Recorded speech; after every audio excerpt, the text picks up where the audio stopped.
Jawaharlal Nehru university एक बार फिर से हंगामे के दौर में खड़ा है। एक तरफ जहां वामपंथ विचारधारा खड़ी है, तो वहीं दूसरी ओर से दक्षिणपंथी विचारधारा ताल ठोकती दिख रही है। मामला 24 जनवरी के रात की है, जब विश्वविद्यालय के वामपंथी विचारधाराओं के छात्र संगठन बीबीसी द्वारा जारी documentary film the Modi question को देखना चाह रहे थे, जिस पर भारत सरकार ने प्रतिबंध लगा दिया है। सरकार की ओर से जारी बयान में कहा गया है कि यह डॉक्यूमेंट्री देश के प्रधानमंत्री के छवि को बदनाम करने के लिए बनाई गई है। बकायदा जेएनयू में इसके लिए पर्दे पर स्क्रीनिंग की भी व्यवस्था की गई थी, लेकिन स्क्रीनिंग के दौरान कथित तौर पर विश्वविद्यालय प्रबंधन द्वारा बिजली की आपूर्ति ठप कर दी गई। इसके बाद डॉक्यूमेंट्री को देखने के लिए क्यूआर कोड की प्रिंट आउट कॉपी छात्रों के बीच बांटा गया, जिसे छात्र लैपटॉप, स्मार्टफोन आदि जैसे अन्य डिवाइसेस में देखने लगे। छात्रों के एक वर्ग का आरोप है कि इसी दौरान दक्षिणपंथी विचारधारा से ताल्लुकात रखने वाले एबीवीपी गुट ने उन पर पत्थरबाजी की, जिसके बाद हंगामा शुरू हो गया। देखते ही देखते कैंपस रणक्षेत्र में तब्दील हो गया। आरोप है कि जेएनयू छात्र संघ की नेत्री एस घोष ने कई बार विश्वविद्यालय प्रशासन और पुलिस प्रशासन को कॉल लगाया, लेकिन उन्हें फिर भी सुरक्षा नहीं मिली। इसके बाद एस घोष ने मोर्चा संभाल लिया।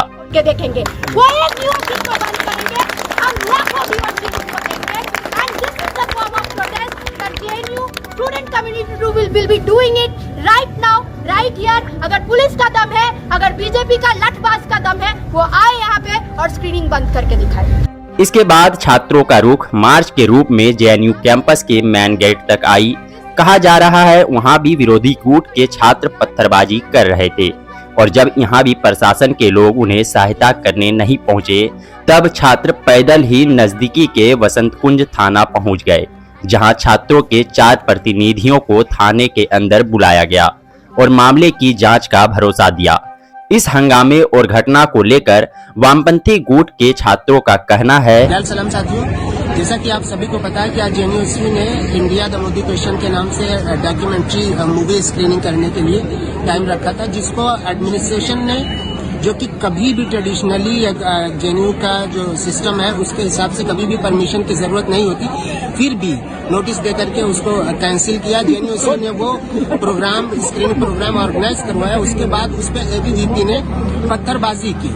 वहां से स्टूडेंट ने पीसफुली मार्च किया कि हमें सेफ्टी दी जाए, क्योंकि पूरे कैंपस में 8:30 बजे से लाइट बंद कर दी गई और अभी तक इतनी देर हो गई, 3-4 घंटे लाइट बंद है।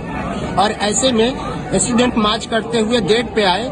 यहाँ पर गेट पर बहुत सिक्योरिटी कंसर्न है। एबीवीपी के 3 लोग पत्थरबाजी करते हुए यहाँ पकड़े गए, जिन्हें हैंडओवर किया गया, जिन पे अभी कोई एक्शन नहीं हुआ है। दोनों तरफ से गंगा पे जो स्टूडेंट जा रहे हैं उन पे अटैक हो रहा है, और इस तरफ गेट के बाहर भी गुंडे खड़े हुए हैं।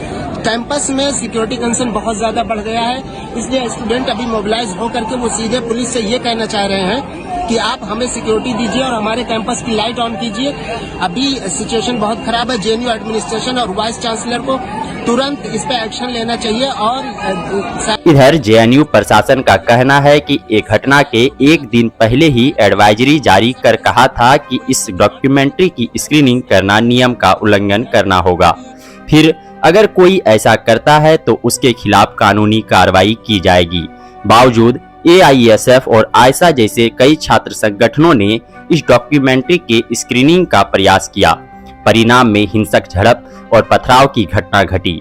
हालांकि हैदराबाद विश्वविद्यालय सहित देश के कई बड़े संस्थानों से इस प्रतिबंधित डॉक्यूमेंट्री की स्क्रीनिंग की बात सामने आ रही है।